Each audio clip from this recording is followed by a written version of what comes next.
Okey, Assalamualaikum warahmatullahi wabarakatuh dan salam sejahtera. Pertamanya terima kasih kepada rakan-rakan media yang dapat meluangkan masa dalam satu sidang media pada tengah hari ini yang dipanggil ataupun dijemput atas kapasiti saya sebagai Timbalan Setiausaha Agung Perikatan Nasional. Bukan PAS, bukan apa, Perikatan Nasional. Jadi bersama saya Yang Berhormat Datuk Idris Ahmad, Ahli Majlis Tertinggi Perikatan Nasional. Sebelah kanan saya Yang Berhormat Datuk Ahmad Yahya, ni Ketua Ulama PAS. Sebelahnya Wabi Syahid Sulaiman, Penolong Setiausaha Agung PAS. Beberapa orang lagi yang sepatutnya hadir mungkin dalam perjalanan. Okey, secara spesifiknya saya ingin menyebutkan kepada rakan-rakan media bahawa tujuan sidang media ini diadakan atas kapasiti saya sebagai Timbalan Setiausaha Agung Perikatan Nasional adalah untuk memberikan penjelasan, a clear explanation berhubung dengan satu mesyuarat yang dipanggil oleh Perikatan Nasional yang dinamakan Mesyuarat Luar Biasa Parti Perikatan Nasional. Tujuan sidang media ini juga adalah untuk saya menjelaskan beberapa kekeliruan berhubung dengan status mesyuarat luar biasa yang dipanggil pada 29 Januari tahun 2026, iaitu hari Khamis ini sebelah malam. Saya ingin menjelaskan bahawa segala perkara yang diuruskan berkaitan dengan mesyuarat ini adalah berdasarkan kepada Perlembagaan Parti Perikatan Nasional. Ini adalah Perlembagaan Parti Perikatan Nasional yang telah diluluskan pada tarikh terakhir pindaannya ialah 30 Mei 2025. This is the latest amendment of Perikatan Nasional Constitution. Pertamanya mengenai diri saya telah dilantik menjadi Timbalan Setiausaha Agung Perikatan Nasional oleh pengerusi Perikatan Nasional sebelum ini, iaitu Yang Berhormat Tan Sri Muhyiddin Yassin. Berdasarkan kepada perlembagaan ini, Fasal 8.3 in bracket 6 Roman, ya. 8.3 in bracket 6 Roman, yang mana menyatakan dengan jelas bahawa Timbalan Setiausaha Agung hendaklah dilantik oleh pengurusi Perikatan Nasional untuk memegang jawatan tersebut selama yang dikehendaki oleh pengurusi. Pengurusi yang melantik saya, tempoh perkhidmatan saya itu selama saya dikehendaki oleh pengurusi Perikatan Nasional. Dan beliau, iaitu Timbalan Setiausaha Agung ini, bertanggungjawab untuk membantu Setiausaha Agung dalam menjalankan tugas-tugas Setiausaha Agung. Itu very clear. Jadi saya ingin mengesahkan bahawa setakat ini, sejak saya dilantik sebagai Timbalan Setiausaha Agung Perikatan Nasional, saya tidak pernah berhenti dan saya tidak pernah diberhentikan. Saya tidak pernah berhenti sebagai Timbalan Setiausaha Agung dan setakat ini saya tidak pernah diberhentikan daripada Timbalan Setiausaha Agung Perikatan Nasional. Itu saya nak bagi clear, ya. Yang keduanya, sebelum saya masuk kepada mesyuarat yang dimaksudkan, elok saya rasa saya menjelaskan sedikit mengenai kedudukan anggota Perikatan Nasional. Ini berdasarkan kepada Perlembagaan Perikatan Nasional, Fasal 6. Ahli Perikatan Nasional ada 3 jenis ahli, 3 types, 3 jenis ahli Perikatan Nasional. Yang pertama dipanggil parti anggota. Yang keduanya ahli bergabung. Yang ketiga ahli bersekutu. Yang penting di sini parti anggota. 6.2 berbunyi, parti anggota Perikatan Nasional terdiri daripada 1. Parti Pribumi Bersatu Malaysia Bersatu. Kedua, Parti Islam Se-Malaysia PAS. Yang ketiga, ini yang dulu belum di-delete, Parti Maju Sabah ACPP itu sudah tidak lagi jadi ahli. Yang keempat, Parti Gerakan Rakyat Malaysia Gerakan.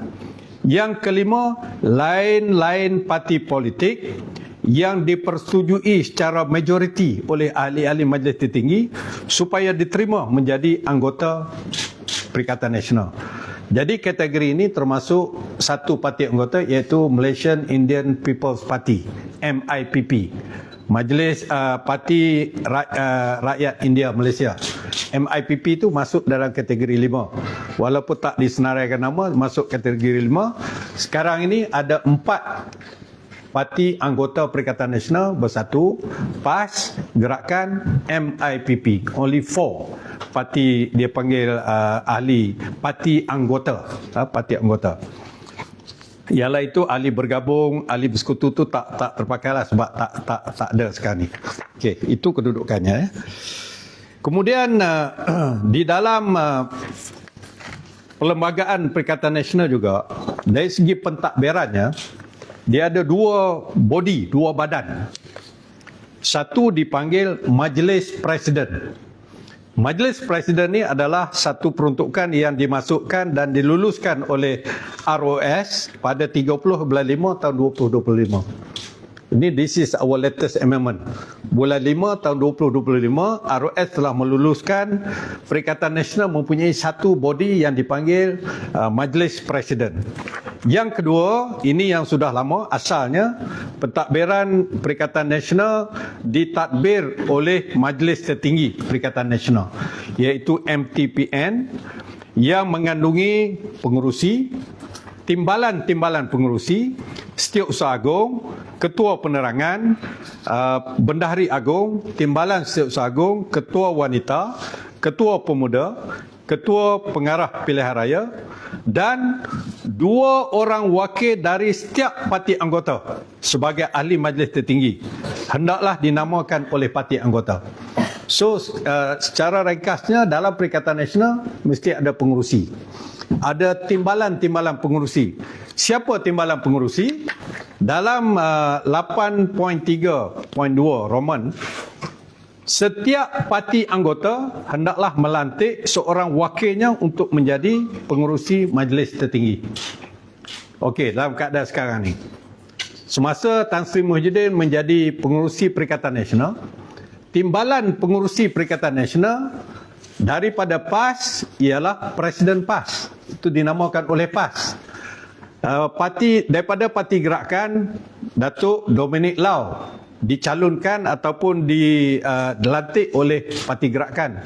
Mr. Punitan Paramasivam, beliau adalah Presiden MIPP, dilantik oleh MIPP untuk jadi timbalan pengerusi. Okey, ini penting. Bagi Parti Bersatu, oleh kerana Presiden Parti Bersatu iaitu Tan Sri Muhyiddin Yassin menjadi pengerusi PN, maka Bersatu melantik timbalan Presiden Bersatu iaitu Yang Berhormat Datuk Seri Hamzah Zainuddin menjadi timbalan pengerusi. So we have 4 deputy chairmen. Ada 4 timbalan pengerusi, 3 daripada Presiden Parti Anggota, 1 daripada timbalan Presiden Parti Anggota. Okey. Kemudian Setiausaha Agung, Ketua Penerangan, Bendahari Agung, Timbalan Setiausaha Agung, Ketua Pengarah Pilihan Raya dilantik oleh pengerusi Perikatan Nasional. Jadi satu masa dulu, semasa Tan Sri Muhyiddin menjadi pengerusi Perikatan Nasional, beliau telah melantik Yang Berhormat Datuk Seri Azmin Ali sebagai Setiausaha Agung. Beliau telah melantik Yang Berhormat Datuk Seri Dr. Ahmad Samsuri sebagai Bendahari Agung. Tapi beliau telah meletakkan jawatan. Kemudian beliau telah melantik Yang Berhormat Datuk Dr. Radi Jidin sebagai Ketua Penerangan. Dia telah melantik saya sebagai timbalan Setiausaha Agung. Kemudian beliau telah melantik Datuk Seri Yang Amat Berhormat Datuk Seri Sanusi sebagai Ketua Pengarah Pilihan Raya. Okey, itu adalah lantikan-lantikan. Adapun 2 orang yang dilantik oleh setiap parti ini menjadi ahli MT adalah terdiri daripada wakil-wakil parti lah. Saya boleh senaraikan di sini. Wakil daripada PAS, setelah Presiden PAS jadi timbalan pengerusi, mengikut peruntukan yang saya baca tadi, dia kena lantik 2 orang lagi. Daripada PAS telah melantik Yang Berhormat Datuk Seri Tuan Ibrahim dan Yang Berhormat Datuk Idris Ahmad sebagai ahli Majlis Tertinggi. Bagi Parti Bersatu, mereka telah melantik Yang Berbahagia Datuk Seri Ahmad Faizal Azumu, Datuk Peja, dan Yang Berhormat Datuk Seri Rona Kiandi. Itu sebagai ahli MT. Dua orang. Bagi Parti Bersatu, mereka telah melantik Tuan Oh Tong Keong, iaitu Timbalan Presiden Gerakan, dan YB Wong Chia Chen. Ini adalah Setiausaha Agung Parti Gerakan. Jadi dua. Bagi MIPP, mereka telah melantik Tuan Subramaniam dan juga Datuk Siva Kumar, dua orang. So ini saja ahli Majlis Tertinggi. Sila Ketua Pemuda PN dah duduk sebelah pendam apa. Ini saja tuan-tuan, saya nak sebut ahli-ahli Majlis Tertinggi PN. Daripada pengurusi, 4 timbalan pengurusi, Setiausaha Agung, Bendahari Agung, Ketua Penerangan, Timbalan Setiausaha Agung, begitu juga Ketua Pemuda, YB Afnan Hamimi juga dilantik. Kemudian YB Mas Ermiati, Ketua Wanita. Dan 8 orang ahli Majlis Tertinggi. 2 orang daripada setiap parti. Jadi total semuanya adalah 15 campur 3, 18 semua ya. Okey, berkaitan dengan mesyuarat, saya perlu memberitahu kepada pihak rakan-rakan media satu kronologi yang berlaku di dalam Parti Perikatan Nasional yang menyebabkan berlakunya pemanggilan mesyuarat luar biasa, ya. Pada 30 hari bulan 12, saya akan bagi nota kejap lagi. 30 hari bulan 12 tahun 2025, Yang Berhormat Tan Sri Muhyiddin Yassin telah mengumumkan peletakan jawatan sebagai pengerusi Perikatan Nasional berkuat kuasa mulai 1 Januari 2026. Itu pada 30/12 tahun 2025. Kalau kita tengok banyak laporan media telah ni kan, ya. Okey. Pada hari yang sama, Yang Berhormat Tan Sri Muhyiddin Yassin telah menulis satu surat bertarikh 30 Disember tahun 2025. Satu surat telah dihantar kepada Yang Berhormat Tan Sri Haji Abdul Hadi Awang, Presiden PAS. Kandungan surat ini menyatakan atau memaklumkan peletakan jawatan Tan Sri Muhyiddin sebagai pengerusi Perikatan Nasional. Saya dengan ini meletakkan jawatan sebagai pengerusi Perikatan Nasional berkuat kuasa 1 Januari 2026. Ini surat. Saya tak pasti sama ada surat yang sama dihantar kepada semua presiden parti-parti anggota. Kita tak ada maklumat lah. Gerakan MIPP Bersatu ialah oleh kerana beliau sendiri. Satu hari selepas itu, iaitu pada 31 Disember tahun 2025, Yang Berhormat Presiden PAS telah menjawab surat Tan Sri Muhyiddin. Saya mengambil maklum dan menghormati keputusan Yang Berhormat Tan Sri untuk meletakkan jawatan sebagai pengerusi Perikatan Nasional. Sehubungan itu, saya merakamkan setinggi-tinggi penghargaan kepada Yang Berhormat Tan Sri atas segala jasa, sumbangan dan khidmat bakti yang telah dicurahkan sepanjang menerajui Perikatan Nasional. Semoga Allah memberkati segala usaha dan pengorbanan Yang Berhormat Tan Sri. Ini surat jawapan daripada Presiden PAS berhubung dengan pemakluman peletakan jawatan. Baik. Okey, itu berlaku pada 30 dan 31 bulan Disember tahun 2025. Selepas daripada itu, selepas perkara ini berjalan dan pelbagai komen-komen diberikan berhubung dengan kedudukan pengerusi Perikatan Nasional, saya perlu menjelaskan di sini bahawa berdasarkan Perlembagaan Perikatan Nasional, satu peruntukan yang jelas telah ada dalam perlembagaan kita berhubung dengan pengerusi Perikatan Nasional, iaitu Fasal 83(1) Roman B, yang berbunyi sekiranya pengerusi meletakkan jawatannya, peletakan jawatan itu hendaklah berkuat kuasa selepas mendapat kelulusan Majlis Tertinggi yang akan memilih dengan secepat mungkin seorang pengerusi baru. Itu ada dalam perlembagaan. Dengan kata lain, peletakan jawatan pengerusi Perikatan Nasional hanya berkuat kuasa apabila diluluskan. Perkataan digunakan mendapat kelulusan Majlis Tertinggi Perikatan Nasional. Jadi ini isu yang ada sekarang ni.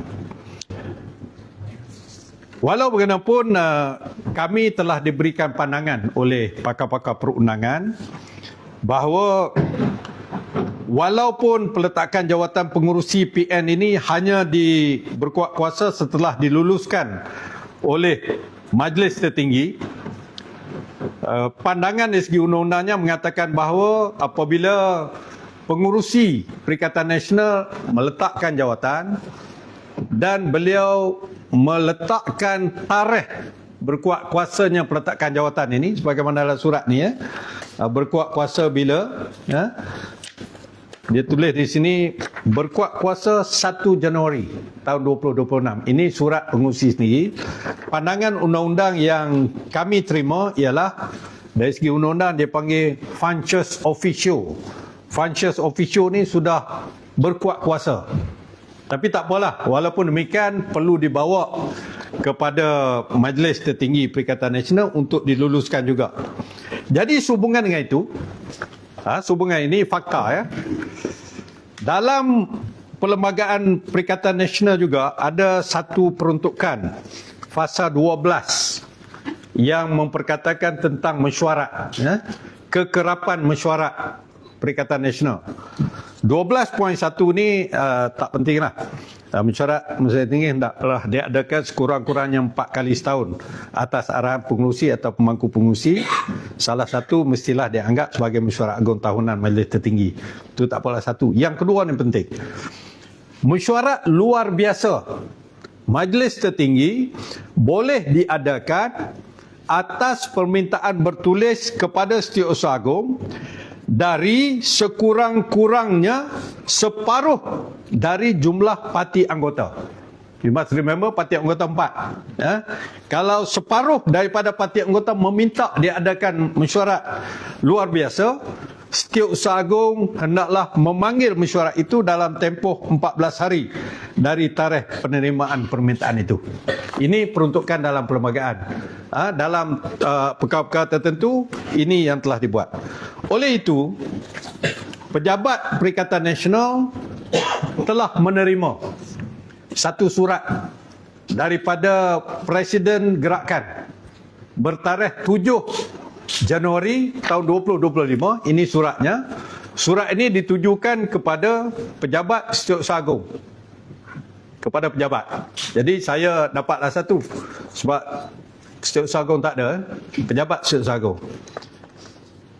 Kandungannya ialah merujuk kepada perkara 12.2 yang saya sebut tadi, yang memperuntukkan bahawa mesyuarat luar biasa Majlis Tertinggi boleh diadakan atas permintaan bertulis daripada sekurang-kurang separuh daripada jumlah parti anggota, dan bahawa Setiausaha Agung hendaklah memanggil mesyuarat tersebut dalam tempoh 14 hari dari tarikh penerimaan permintaan itu. Sehubungan dengan itu, sebagai sebuah parti anggota Perikatan Nasional, kata surat ini, Parti Gerakan Rakyat Malaysia dengan ini memohon supaya satu mesyuarat luar biasa Majlis Tertinggi Perikatan Nasional diadakan dengan segera. Ini permintaan daripada Parti Gerakan. Satu permintaan tidak boleh sebab dia hanya 1/4. Okey, atas dasar itu ada satu surat lagi daripada PAS yang dihebahkan pada awam pada 10 Januari tahun 2026. 10 Januari tahun 2026, Presiden PAS telah menghantar satu surat kepada timbalan-timbalan pengerusi dan semua ahli-ahli Majlis Tertinggi Perikatan Nasional. Sila Datuk Idris ada perbahasan parlimen. Yang mana kandungannya ialah menyatakan saya sebagai Presiden PAS telah menerima surat peletakan jawatan Yang Berhormat Tan Sri Muhyiddin sebagai pengerusi PN pada 30 Disember berkuat kuasa 1 Januari. Di pihak PAS, kami menghormati dan menerima keputusan yang diambil oleh Yang Berhormat Tan Sri Muhyiddin dan merakamkan setinggi penghargaan atas khidmat jasa bakti yang dicurahkan. Justru, bagi tujuan kelangsungan pentadbiran Perikatan Nasional, ini dalam surat, maka saya sebagai Timbalan Pengurusi Perikatan Nasional berpandangan hendaklah disegerakan satu panggilan mesyuarat tergempar MTPN, ini sama dengan mesyuarat luar biasa lah, bagi memenuhi keperluan Fasal 83 1 Roman B Perlembagaan, iaitu 1. Menerima dan mengesahkan peletakan jawatan pengurusi PN, dan yang kedua, melantik pengurusi PN yang baru. Adalah diharap perkara ini mendapat perhatian dan tindakan sewajar memandangkan tarikh kuasa peletakan jawatan telah berjalan lebih 10 hari. Surat ini bertarikh 10 Januari. Jadi 10 hari dah peletakan jawatan. Jadi dengan surat daripada Presiden Bersatu dan surat daripada Presiden PAS, maka sudah Presiden Gerakan, Presiden PAS dan Presiden Gerakan, maka sudah memenuhi tuntutan Fasa 12.2 bahawa satu mesyuarat luar biasa disebut dalam perlembagaan, mesyuarat luar biasa Majlis Tertinggi Perikatan Nasional mesti dipanggil oleh Setiausaha Agung. Baik. Berikutan peletakan jawatan pengurusi Perikatan Nasional, sebagaimana semua maklum bahawa Setiausaha Agung Perikatan Nasional juga telah meletakkan jawatan. Ya, ini sebagaimana orang tahulah. Itu satu judicial notice, semua orang tahu. Atas dasar perlembagaan ini, sebagaimana saya sebutkan tadi, sebagai Timbalan Setiausaha Agung yang bertanggungjawab membantu Setiausaha Agung dalam menjalankan tugas-tugasnya, kita fahami apabila tidak ada Setiausaha Agung, maka Timbalan Setiausaha Agung perlu melaksanakan tanggungjawab perlembagaan sebagaimana 12.2. Kalau tidak, siapa yang nak buat lagi? Atas dasar itulah saya sebagai Timbalan Setiausaha Agung, atas tanggungjawab saya sebagai Timbalan Setiausaha Agung, saya telah mengeluarkan satu notis bertarikh 23 Januari tahun 2026 kepada semua ahli-ahli Majlis Tertinggi Perikatan Nasional. Edaran sebagaimana lampiran, ya. Sebagaimana saya sebutkan tadi, siapa ahli-ahli Majlis Tertinggi Perikatan Nasional? Ianya mestilah ahli-ahli Majlis Tertinggi yang terkini, yang ada dalam rekod Perikatan Nasional dan juga rekod ROS. Oleh sebab itu, saya telah mengeluarkan surat notis mesyuarat luar biasa Perikatan Nasional kepada ahli-ahli Majlis Tertinggi yang ada lah. Pertamanya, Timbalan Pengurusi iaitu Presiden PAS, Timbalan Pengurusi Datuk Dominic, Presiden Gerakan, Timbalan Pengurusi Tuan Punitan, Presiden MIPP, dan Timbalan Pengurusi Yang Berhormat Datuk Seri Hamzah Zainuddin yang merupakan Timbalan Pengurusi. Saya juga memanggil Ketua Wanita Datuk Wira Mas Amiati. Saya juga memanggil Tuan Afnan Hamimi, Ketua Pemuda. Saya memanggil Ketua Pengarah Pilihan Raya Datuk Sri Sanusi. Saya memanggil kesemua 8 orang ahli Majlis Tertinggi, iaitu Datuk Rona Kiandi, Datuk Sito Ibrahim, Tuan Oh Tong Kiong, Datuk Sri Ahmad Faizal Azumu, Datuk Idris Ahmad, YB Wong Chia Chen, Tuan Subramaniam dan juga Datuk Siva Kumar. Itu 8 orang. Okey. Ini semua ahli Majlis Tertinggi yang ada sekarang ni. Setiausaha Agung tak ada kerana meletakkan jawatan.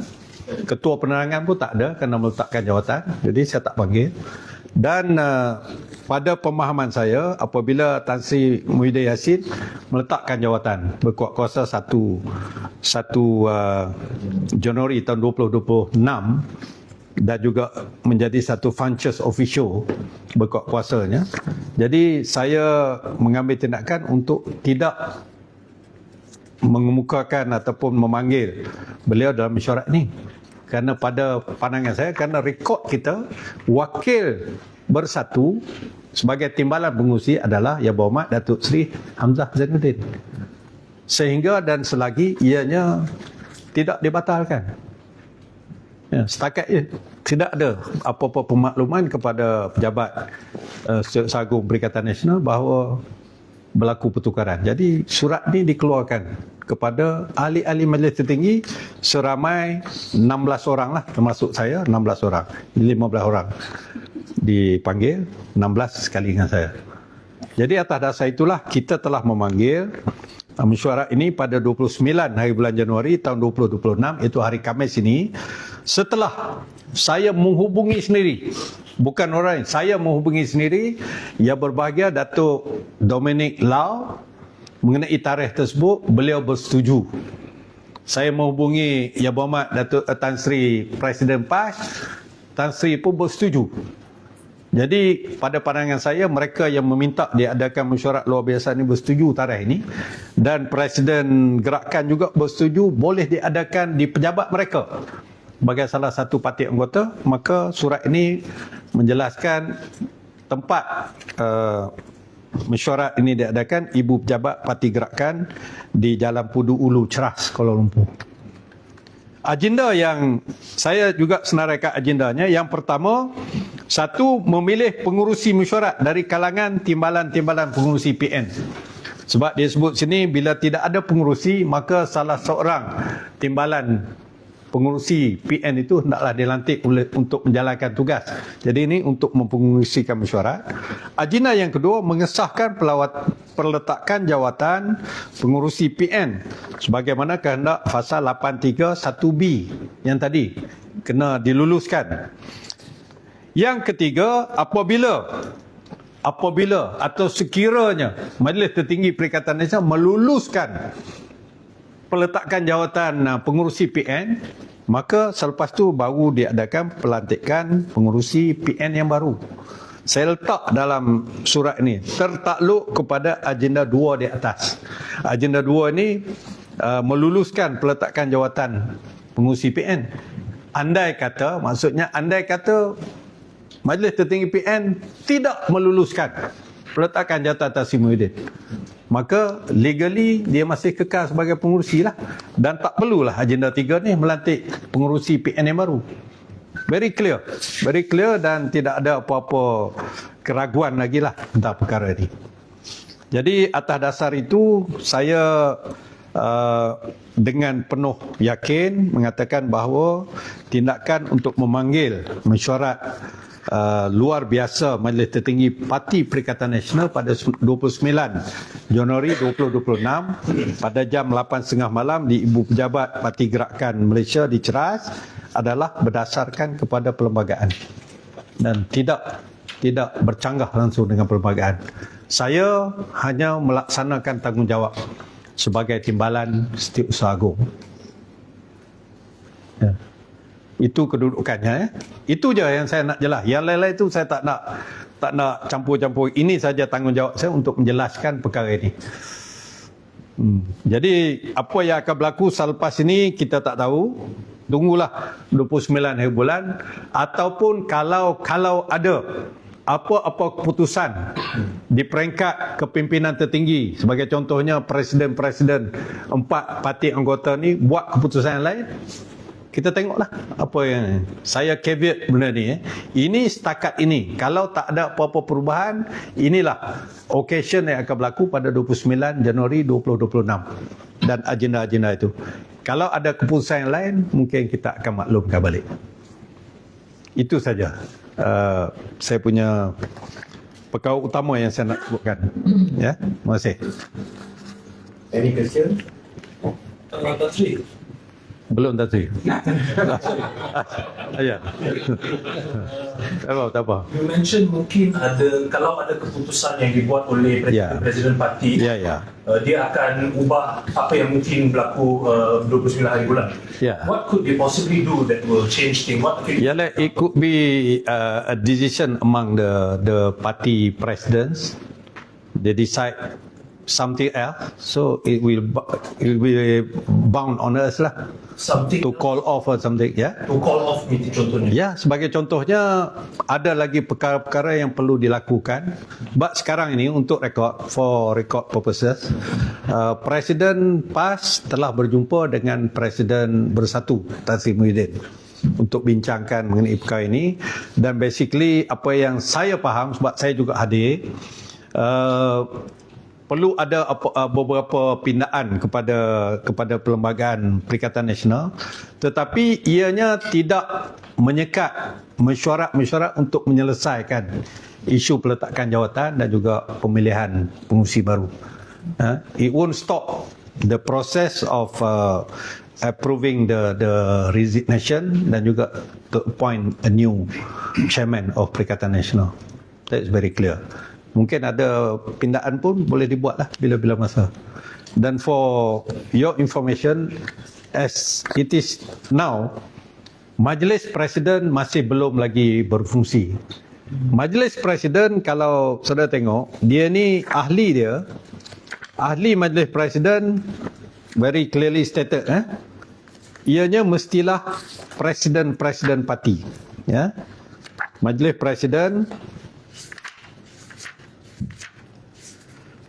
Presiden Perikatan Nasional hendaklah dianggotai oleh semua presiden parti anggota. Mana kalau 4 parti, semua presiden itu adalah member of the Presidential Council. Dia mesti presiden, mesti, hendaklah ya. Adapun pengurusi Perikatan Nasional, saya bacakan di sini ya. Pengurusi Perikatan Nasional akan menjadi pengurusi majlis tertinggi dan hendaklah dipilih oleh ahli-ahli majlis tertinggi dan hendaklah memegang jawatannya selagi dikehendaki oleh majlis tertinggi. So whoever agreed and appointed or elected by the majlis tertinggi, he can be a chairman of Perikatan Nasional. Tidak ada satu pun perkataan di sini mengatakan bahawa pengurusi Perikatan Nasional mestilah dipilih dari kalangan presiden parti-parti anggota. Nothing. Dari segi drafting undang-undang, kalau itu maksudnya untuk pengurusi PN ini mesti presiden, dia mesti kena letak sebagaimana Majlis Presiden. Majlis Presiden tu hendaklah dianggotai oleh presiden parti anggota, whereas pengurusi tidak ada.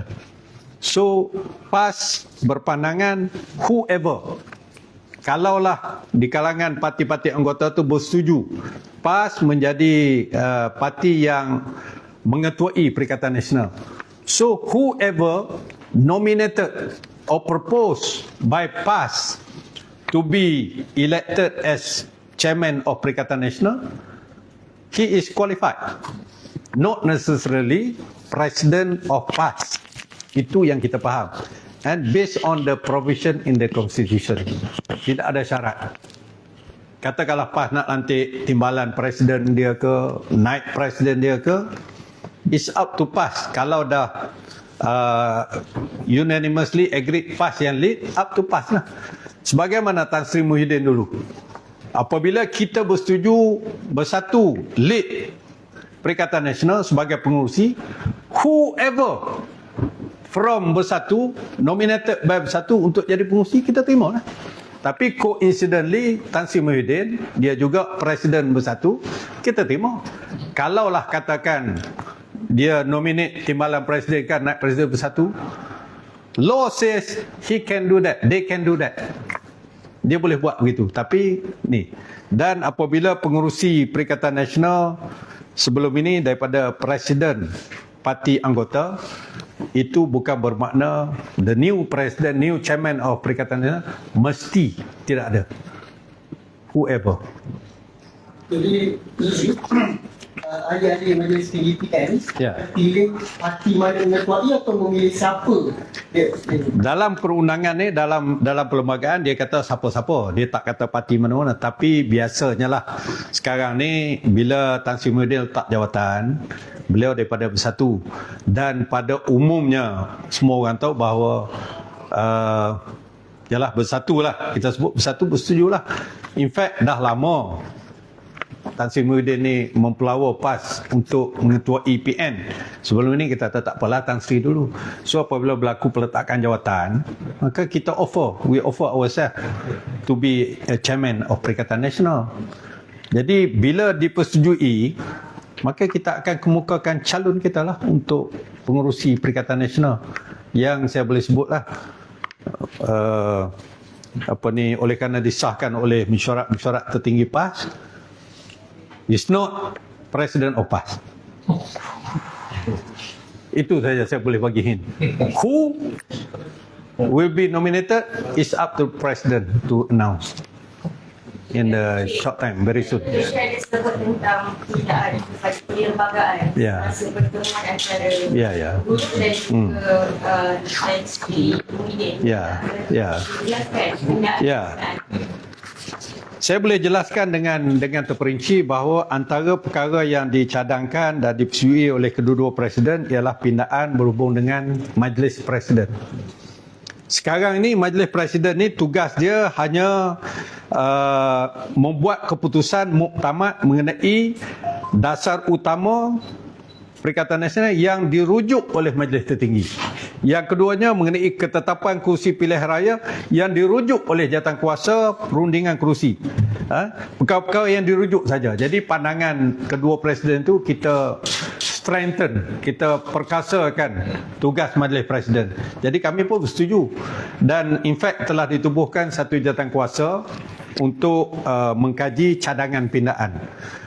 Untuk makluman saudara-saudara, pindaan perlembagaan Perikatan Nasional ni boleh dibuat di dalam mesyuarat Perikatan Nasional saja. Ya, ini jelas. Tetapi sebagaimana kita maklumlah, apabila kita buat satu pindaan, kita kena angkat kepada pendaftar pertubuhan. Ya. Ini sekejap saya tengok.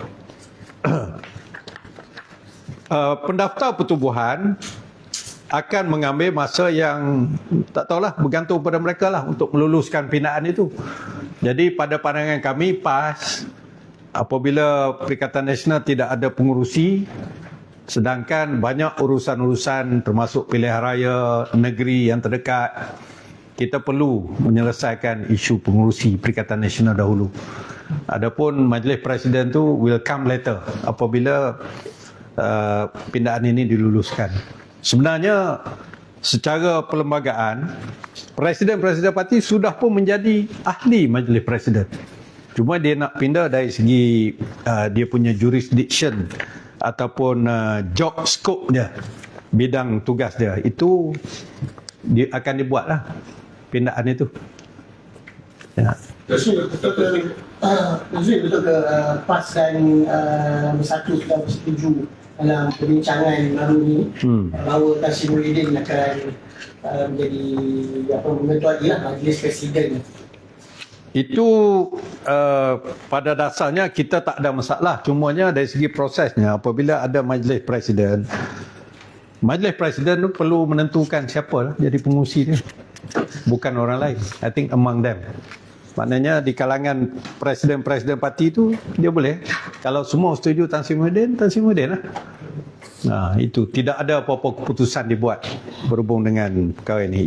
Yang dibuatnya ialah kuasa ataupun jurisdiction Majlis Presiden itu dikaji semula. Itu je. Dikaji untuk dipertingkatkan lagi lah. Maksudnya pertemuan tu belum ada persetujuan bila dinamakan Tan Sri Muhyiddin sebagai pengurusi kepada Majlis Presiden. Seingat saya tidak ada dan sepatutnya pun tak dibuat dalam itu di luar daripada mesyuarat. Jadi apabila saya membayangkan apabila Majlis Presiden Perikatan Nasional dipanggil bermesyuarat, di situlah mereka melantik di kalangan empat parti, lantiklah siapa pengurusi. Jadi sama ada setuju tak setuju pun itu tidak terpakai lah. Dia kena buat dalam mesyuarat dia lah. Mesyuarat Majlis Presiden, bukan mesyuarat Majlis Tertinggi. Dato' Sri, selain daripada position chairman dalam meeting hari Khamis kan, ada apa-apa lagi agenda lain seperti menerima? Sebagaimana saya sebut tadi lah, dalam surat saya ni jelas. Dia hanya 3 agenda saja. Pertama, memilih pengurusi mesyuarat.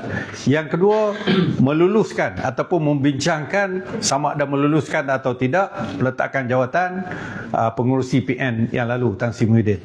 Yang ketiga, sebab perlembagaan kata secepat mungkin you kena lantik.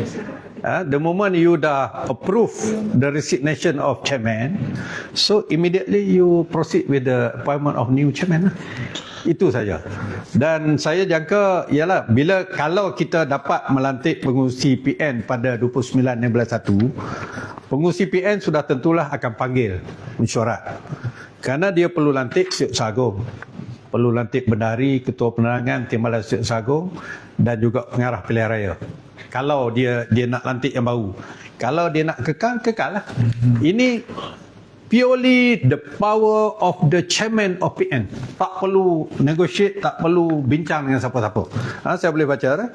Setiausaha Agung hendaklah dilantik oleh pengurusi untuk memegang jawatan tersebut selama yang dikehendaki oleh pengurusi. Tidak ada 2 tahun, 3 tahun. Dan beliau bertanggungjawab atas haiwan ini. Begitu juga Ketua Penerangan. Hendaklah dilantik oleh pengurusi untuk memegang jawatan tersebut selama yang dikehendaki oleh pengurusi. Is purely the power, prerogative power of the chairman. Berbanding dengan PAS. PAS misalnya nak lantik Siuk Sagung. Presiden melantik Siuk Sagung di dalam dan dengan persetujuan mesyuarat Jawatankuasa Kerja PAS Pusat. So, Presiden can only propose subject to the approval of the Jawatankuasa Kerja PAS Pusat. Tapi dalam Perikatan Nasional tak ada. Tak ada. Nobody can question this selagi dia tidak dipindah lah. Nobody. Tapi yang timbalan pengurusi tadi, sebagaimana saya baca, dilantik dari kalangan yang setiap parti anggota hendaklah melantik seorang wakilnya untuk menjadi timbalan pengurusi Majlis Tertinggi. Itu mesti daripada individual parti. PAS lantik siapa, satu siapa, gerakan siapa, MPP siapa. Itu mesti daripada parti. Tapi Setiausaha Agung, bendahari semua ni up to chairman. Siapa dia nak lantik, boleh according to the constitution. Ya. Saya kata tadi PAS tadi Presiden akan announce soon lah mengenai. Ya. Maknanya dah ada satu nama yang dah decided lah. PAS dah decided. Yalah, saya I'm not in the position lah. Saya tidak dalam kedudukan untuk mengisytiharkan benda tu. So hanya Presiden saya boleh mengumumkan apabila sampai masa pun very soon lah. Sebabnya mesyuarat kita hari Khamis ni dah hari Isnin, Selasa, Rabu, 3 hari je lagi. So you pandai-pandai lah pergi cari dia. Okay lah, I think. Dia akan umum selepas Pusing-pusing lah. No. Could be before lah. Could be before up to Presiden lah. Ataupun paling lewat dalam mesyuarat itu. Kalau sekiranya agenda yang kedua diluluskan, makna diterima peletakan jawatan itu, mungkin pada masa itu barulah Presiden PAS, ahli Majlis Tertinggi akan mencalonkan lah. Misal kata pengurusi kata ini sekarang ni kita nak melantik pengurusi baru. Pada masa itu baru Presiden PAS kata kami mencalonkan orang-orang tertentu ni. Dato' Sri, PAS sebulat suara ke untuk menamakan Dato' Samsudin sebagai pengurusi PN? Keputusan telah dibuat dalam mesyuarat Jawatankuasa Kerja PAS Pusat dan Jawatankuasa Harian PAS Pusat yang dihadiri oleh semua. Calonnya adalah calon yang dinamakan itu. Saya ingat Saya tak boleh nak inilah. Ya. Chairman yang dilantik pada hari itu, Ya. yang dilantik chairman akan will he become the calon Perdana Menteri daripada PBB? Itu totally different issue. Itu different issue. So no determination on that. No determination on that. It's up to Perikatan Nasional lah at that point of time. Ya, kalau PAS tidak mencalonkan siapa-siapa jadi So calon. maksudnya nama Dato' Samsudin itu akan dibawa ke dalam MTPN ke? Whoever yang diputuskan oleh PAS akan dibawa, sama ada diumumkan sebelum itu ataupun itu terpulang kepada prerogatif Presiden PAS. Ya. So one question Yeah. ask Presiden. Ya. Baru-baru ni di Pimpinan Agung UMNO, Ya. Presiden UMNO Dato' Sri Zahid Ya. cakap pasal di skema besar atau rumah bangsa melibatkan semua parti-parti Melayu Islam. Ya. What is PAS position on that? Are you open to considering it? I think our President dah tulis artikel pun on that. Yalah, sebagaimana biasa PAS akan menyokong apa juga usaha untuk menyatu padukan rakyat, terutamanya majoriti rakyat di Malaysia lah. Kalau kita sebut orang Melayu, Islam dan juga Bumiputera serta bukan Melayu yang biasa disebut oleh Presiden PAS yang tidak ekstrim, kita terima. Kita pun Perikatan Nasional ni adalah satu proses unity juga, penyatuan juga di kalangan 4 parti yang pelbagai bangsa, ada orang Cina, orang India, orang Melayu. Itu idea yang akan diputuskan oleh we cross the bridge when we get to it, kata saya punya naik presiden. Dia dah pergi dah. Ya? Setakat ni tak ada lagi. Belum ada lagi lah. Belum ada. Okey, Dono. Okey, terima kasih banyak. Terima kasih.